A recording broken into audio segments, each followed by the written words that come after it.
Hey guys, what's up? This is Casio, and I'm going to be making a series of videos called Declawing the Catalan, and I'm going to be recommending an active repertoire for black to play against the Catalan. I think that this is one of the most important openings in chess right now.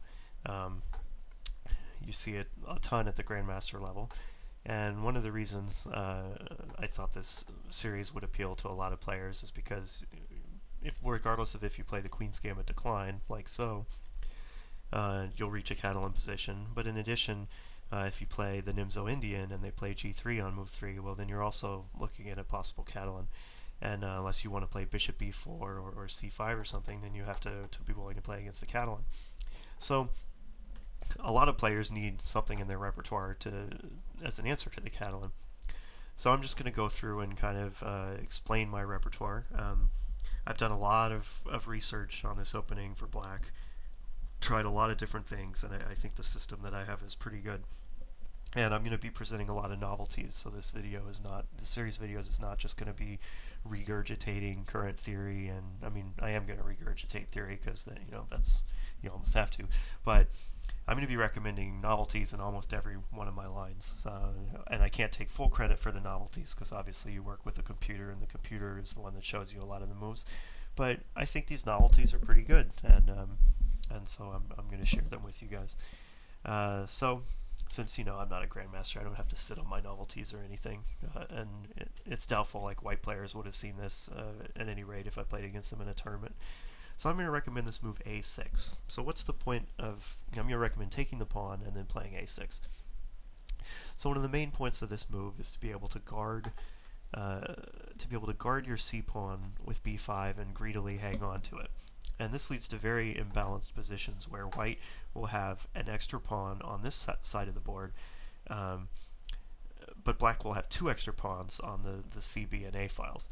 And so often, if black can weather the storm that's coming on the king side, black will have good prospects. And that's really the focus of my novelties and variations I recommend, is to try to just neutralize white's play while still managing to keep your extra pawn. So I'm not going to propose giving it back. In some lines you have to, but there are side lines. I'm going to go through main lines first in descending order of popularity, and then I'll hit the side lines. So for example here, white can play after d takes c4. White doesn't have to play bishop g2. He can just play, queen a4 check, and just take back this pawn on c4. So that's playable.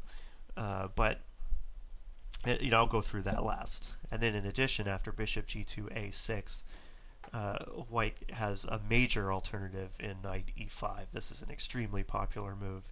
And then although there's a ton of theory on this move c5, I'm going to be recommending bishop b4 check because it reaches pawn structures that are similar to what I'm recommending in the other lines. So I'll go through those. Those two will probably be in the final video.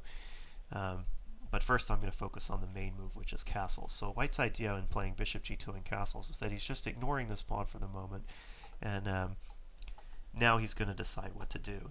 So if he's allowed to, white is going to play knight e5, which both, if he can put his knight on this square, he not only pressures the squares c6 and d7, but also threatens to just get the pawn back with knight takes c4. And when a knight comes to c4, it can be kind of annoying in the Catalan,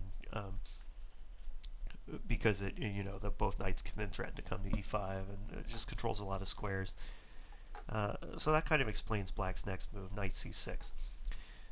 This is a deterrent to knight e5.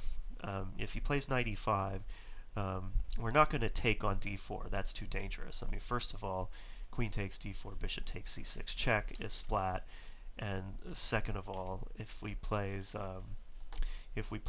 queen takes d4, knight takes d4, then in this position, white can just play e3, and if black retreats somewhere, then we're sitting on queen takes d8, king takes d8, knight takes f7 check. So the d pawn is poisonous. We can't take it. But black's knight c6, the main point of black's knight c6 was not to take on d4 if he plays knight e5, but to just take here. And after queen takes d1, rook takes d1, knight d7, we can see there's a game here. Ollinger Nadish, and in this position we can see that black is up a pawn in this position and is doing rather well. Now he's up 2 pawns, and he gives one back to just, and a piece just to queen the last pawn. And so then this position would be splat. So knight e5 doesn't really work here. I have had it played against me by like a 1500 in a tournament game, but you know, it's knight c6 basically deters this move. So now white has to come up with a plan, and there's 2 main lines at this point. The old main line, and the one that's been played about 50% of the time, is to play e3. And the point of e3, it's a subtle little move. Well, I'll go over it in a second. I'll just go quickly and mention the other options. Knight c3 is another option. a4 is an option. One of the problems with a4, you know, with playing this pawn to a4, is that it doesn't really stop b5. After rook b8 and b5, which black was going to play anyway, white has just wasted a tempo.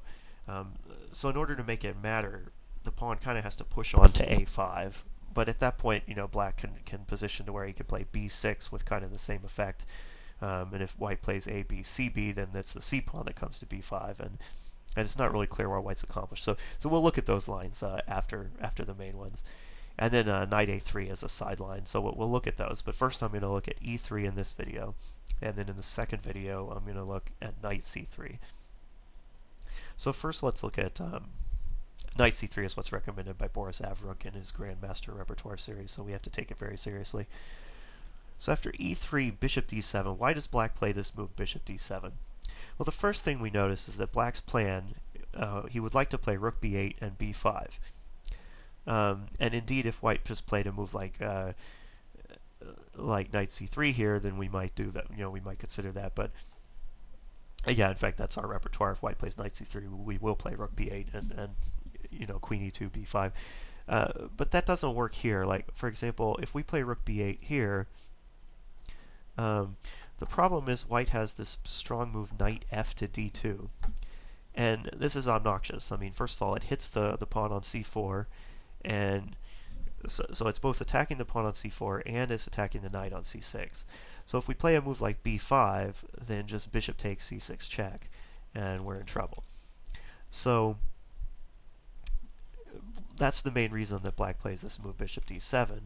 Now this knight d2 doesn't work. If white plays knight f d2, black just calmly responds b5 because his knight on c6 is guarded. So at this point, white now needs to come up with a concrete plan. He would like to eventually get his pawn to e4, or he would like to get, you know, like a knight on e5 in a good position. I mean, he would love to win this pawn back, but failing winning this pawn back, he would like to roll his pawns on the king side. So he generally wants to play for e4. So there's 2 moves here he can play that seek to get e4 in. One of them is queen e2, and one of them is knight c3. And we're going to respond the same way if he threatens to play e4. Whenever they play knight c3, so if they play the immediate knight c3, we're going to play this move bishop to d6. The idea of putting the bishop on this square is that it covers the e5 square. So first of all, knight e5, you know, now is not even playable. And second of all, if he's to play a move like e4, then we're going to answer with e5. And if we look at a model game here, here's a game that Korneev played. This is not the best way white should play e4, by the way. He should play queen e2 first, because what happens here is after d takes e5, knight takes e5, bishop takes e5, f4, bishop takes c3, b takes c3, bishop c6. Well, we can see that it looks like black is now just up a pawn. I mean, white clearly doesn't want to trade queens here. And after a move like e5, bishop takes g2, well, if he just takes back with king takes g2, then we can just move the knight, and we're doing great. For example, king takes g2, and we can just play knight e4, attacking c3, and, you know, what can he even do here? computer's recommending like queen g4, but then we could just play a move like queen d3. You know, he can't take on g7 because we just check him on e2 and then castle long, and you know, black has a blistering attack here. In the game, white tried taking this knight off on f6, but then black's just up in exchange here. So even though he got some checks in and it looked a little disconcerting for black, he just plays this move h5. His rooks are both activated, even though his king's kind of on a dumb square. And in this position, the queen and the rook came in, and rook takes h2 is threatened, and white had to give up the queen to avoid mate, so he resigned here. So you know, that's just a crushing game. But I think that already, you know, black's position is really fine here. So this also explains why white wants to play queen e2 to where the queens, you know, are not on. So for example, to where the queens are not on the same line. The other thing about queen e2 is it attacks this pawn on c4. So black has to do something about that. So it comes with tempo, and therefore that's what makes it a reasonable idea. So the other way to play, you know, is to play queen e2 and knight c3. But first, let's look at what happens if he tries the immediate e4. With the immediate e4, we don't have time to play bishop d6 here, because you know, he just pushes e5 and forks our pieces. So, and we don't have time to, we can't respond to e4 with e5 because it's just hanging.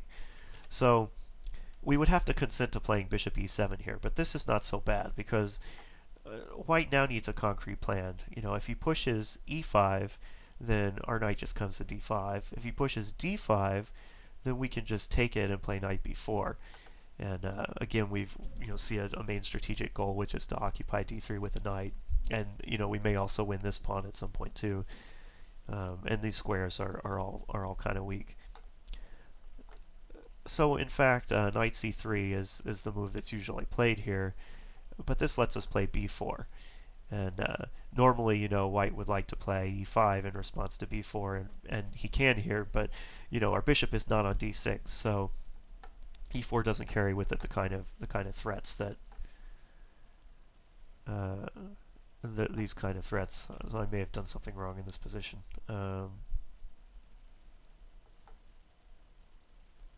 No, this is right. So this game, Zontash is my main idea here. Barish Paulette's Zontac. It's taking a while to come up. Go Windows.